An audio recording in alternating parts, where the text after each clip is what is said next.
like she's my best friend，OK？佢真係哇 ，she's one of 我覺得最 respect 嘅前輩，真係I love her。我錄呢個我們什麼都不是，其中一個好深刻嘅印象，就係同阿蛇錄。我真係起雞皮啊！佢真係好認真。你哋喺個tram 入邊，係，但係我哋喺架車度錄咗音先。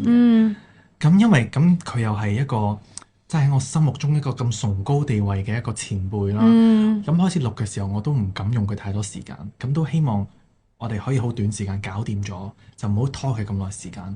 咁但係錄緊音嘅時候，個錄音師話：Oh good，佢話唔得，我要 perfect， 我要完美。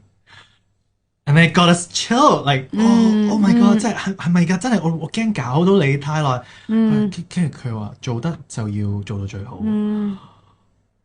哇！嗰下咧，你明唔明啊？呢個係一個即係佢幫我隻歌唱一小段，但係佢願意咁認真去做，係令我個動力係加咗100個 100個乘咗100倍啊！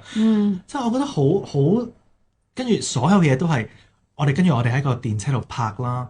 跟住拍完之後，佢又同我講 O 唔 OK 啊？頭先啲片如果真係唔 OK，你同我講，我可以再拍過，我可以揾日出嚟再拍過啊 ！What？ 即係佢真係好正。我呢一生都會記得。其實仲有好多 details， 就係總之嗰一日佢嘅工作態度係令我畢生難忘，係好有推動力嘅。所以我就覺得哇，我好希望我都可以某程度上影響到我身邊嘅人，俾佢哋睇到我真係好認真想做好一件